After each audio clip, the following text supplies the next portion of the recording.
I'm Hannah and this is Plot Threads. Now today I wanted to do another book review, but I actually liked this book too much to be objective. So I decided that instead I would just talk about it. The book is Spinning Silver by Naomi Novik, which I just finished a couple days ago and I absolutely loved. I loved it. Now, I love fairy tale retellings just to begin with, and this one was especially good. So, I had read a similar book by her called Uprooted, which I also loved. So, when I found out this was coming out, of course I had to try it. Now, like I said, the title is Spinning Silver. Drilled down, it's essentially a retelling of the story of Rumpelstiltskin. The book begins with like a brief kind of synopsis of that about the miller's daughter.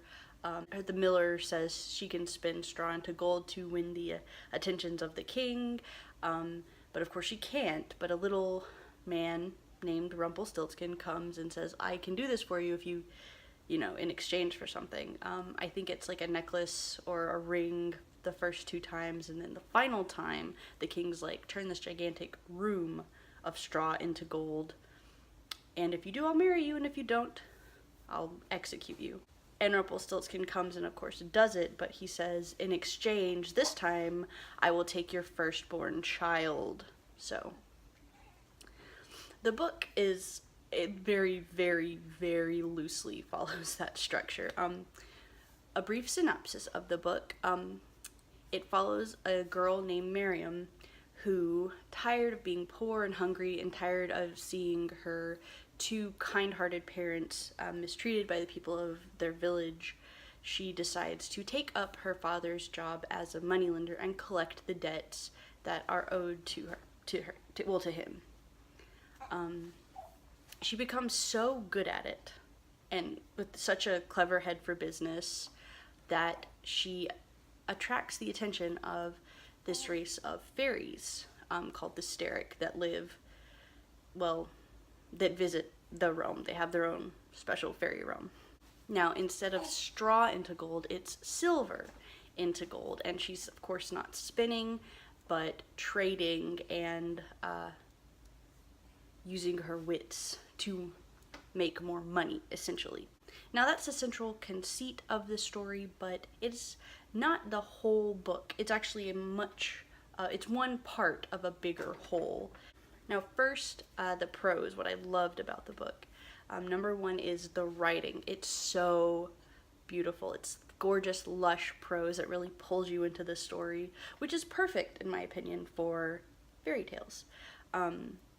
The second thing is I really liked the characters. They were all really interesting, and I loved following their different stories. The third is the plot itself. I thought was really interesting. I thought it was a really well done story. All these disparate threads kind of came together in an interesting, compelling way. Now, some cons. The first is as I said, I loved all the characters, but it does jump around point of view and tells the story from a lot of different perspectives, and it tells many different stories that don't really get tied together until the end.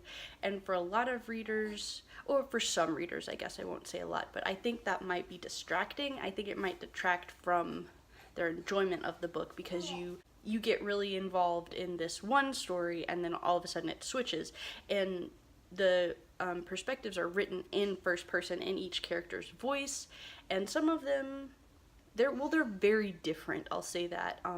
One perspective character is actually, I think, a young child. I think it's about a 10-year-old boy, and his voice is very, very, very different from any of the rest of them. It's written very much as though someone who didn't really understand what was happening, I mean, because he doesn't entirely understand what's happening, is telling it. So I think that might detract from some.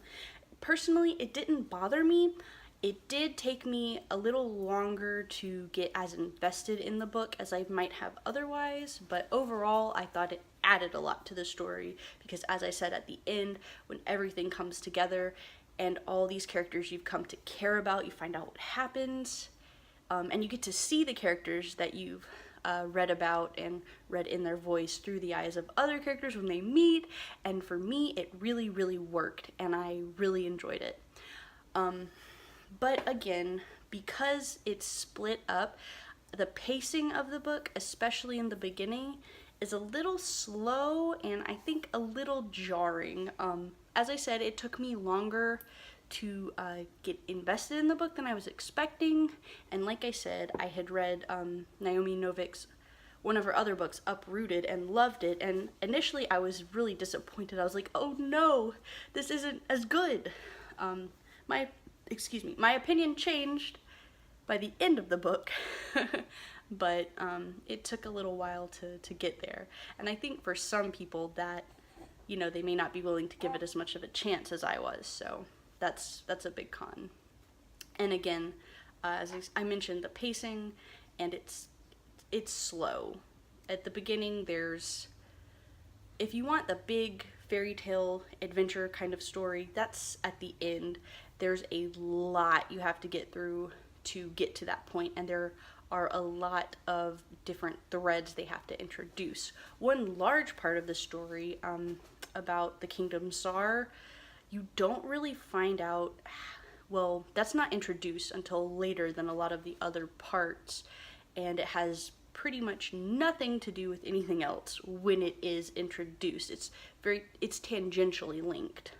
So I think for some people the pacing might be a problem, but I really think it's worth it, and if you enjoy different perspectives, this is definitely going to be worth your time. Now, like I said, I wasn't going to do a review, but I guess I did. So, that was Spinning Silver by Naomi Novik, and oh my gosh, go pick it up if you can, because it's so good. Goodbye.